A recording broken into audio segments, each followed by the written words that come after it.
कृष्णा, राधे राधे, श्री हरिदास। स्वागत है आप सभी का। आप सभी को निर्जला एकादशी की हार्दिक शुभकामना।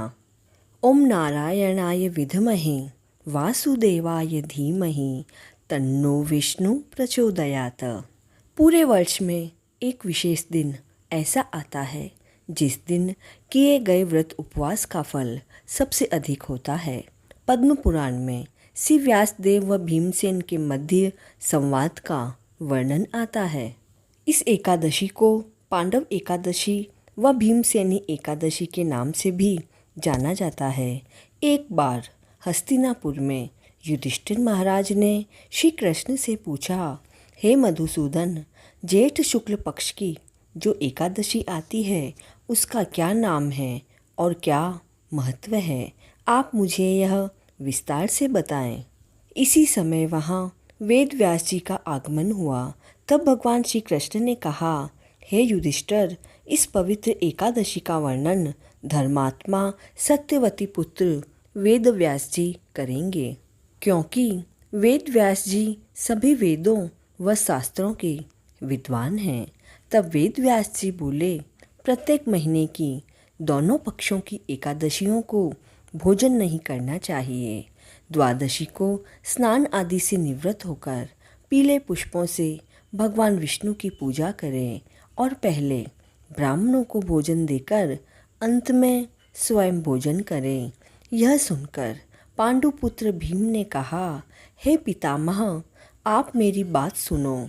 महाराज युधिष्ठिर, माता कुंती, द्रौपदी, अर्जुन, नकुल व सहदेव यह सभी एकादशी को भोजन ग्रहण नहीं करते हैं तथा ये सब मुझे भी भोजन नहीं करने के लिए कहते हैं, किंतु मुझसे तो भूख सहन ही नहीं होती है। भीम की ऐसी बात को सुनकर व्यास जी ने कहा, यदि तुम मृत्यु के पश्चात स्वर्गलोक को जाना चाहते हो और नरक को बुरा मानते हो तो दोनों पक्षों की एकादशी को भोजन मत करना। तब महाबली भीम ने कहा, हे मुनिश्रेष्ठ, मैं आपके सन्मुख कहता हूँ कि एक बार भोजन करके भी मुझसे व्रत नहीं होता है, फिर मैं उपवास करके तो रह ही नहीं सकता हूँ। मेरे पेट में व्रत नामक अग्नि हमेशा जलती रहती है। जब मैं पेट भर कर खाता हूँ वह तभी शांत होती है।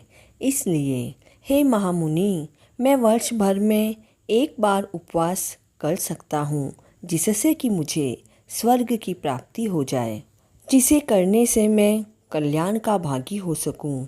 आप कृपा करके मुझे ऐसा व्रत बताओ कि मैं उसका पालन कर सकूँ। तब व्यास जी ने कहा, हे भीम, जेठ मास के शुक्ल पक्ष में जो एकादशी आती है उसे निर्जला एकादशी कहते हैं। तुम उसे पूरी निष्ठा से निर्जल व्रत करो। केवल कुल्ला या आचमन करने के लिए ही मुंह में जल डाल सकते हो। उसके अलावा और कोई भी जल मुंह में नहीं डालो, नहीं तो व्रत खंडित हो जाता है।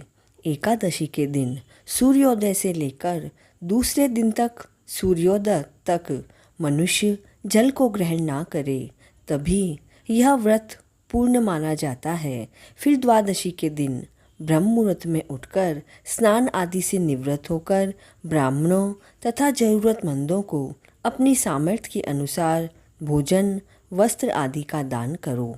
यह सभी कार्य संपन्न होने पर ही भोजन करें।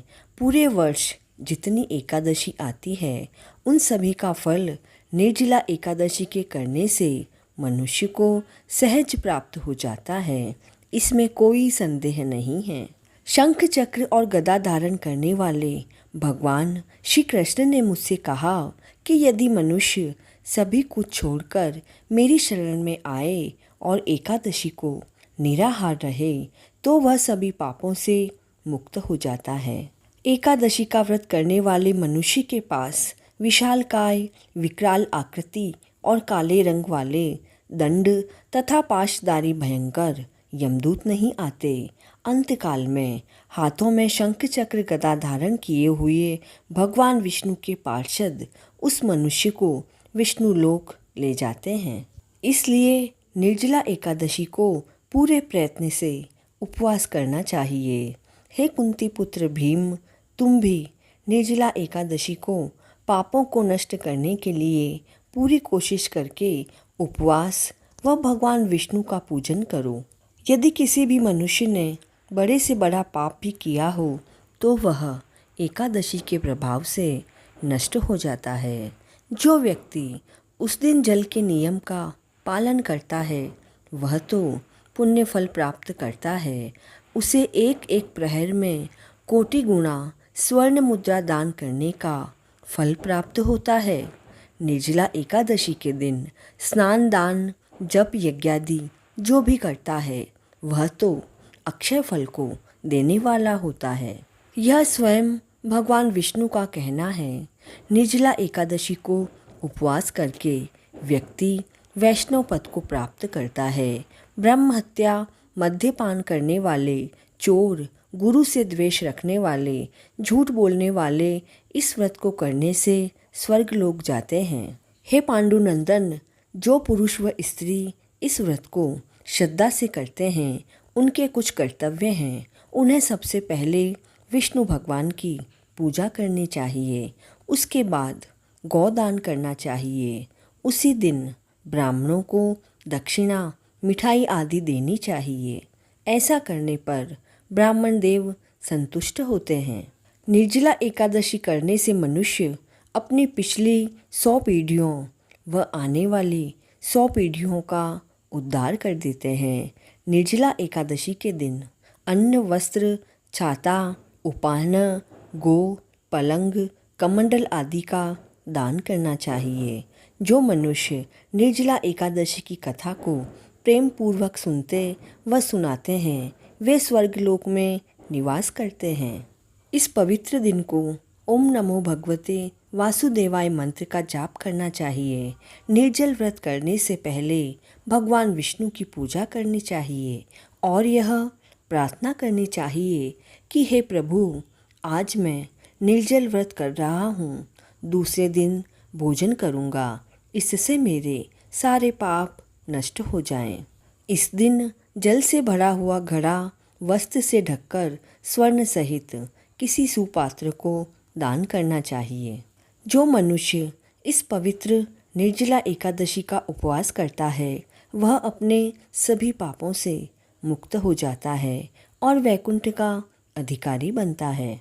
निर्जला एकादशी का महत्व सुनकर भीमसेन ने निर्जला एकादशी का व्रत शुरू कर दिया। तभी से निर्जला एकादशी का नाम भीमसेनी एकादशी व पांडव एकादशी पड़ा। देखिए, भक्त को चाहिए कि वह अपनी कमजोरियों को अपने से गुरुजनों और परिवार से बड़ों से कभी न छुपाए। उन पर विश्वास रखते हुए अपनी समस्या उन्हें बताए ताकि वे उसका कोई उचित उपाय कर सकें तथा बताए गए उपाय पर श्रद्धा और विश्वास से अमल करना चाहिए। अपने पितामह व्यास जी की कृपा से भीमसेन भी एक एकादशी का व्रत करके सभी एकादशियों का फल प्राप्त करके स्वर्ग के भागी बने। एकादशी के दिन ओम नमो भगवते वासुदेवाय मंत्र का जाप करके अपनी एकादशी को सफल बनाएं। निर्जला एकादशी का महत्व और पूजा विधि के वीडियो का लिंक डिस्क्रिप्शन बॉक्स में दिया गया है। ठाकुर जी आपको आपके भक्ति मार्ग में आने वाली सभी बाधाओं को दूर करे व आपके प्रभु प्रेम को दिनों दिन बनाए। इसी मंगल कामना के साथ जय श्री कृष्णा।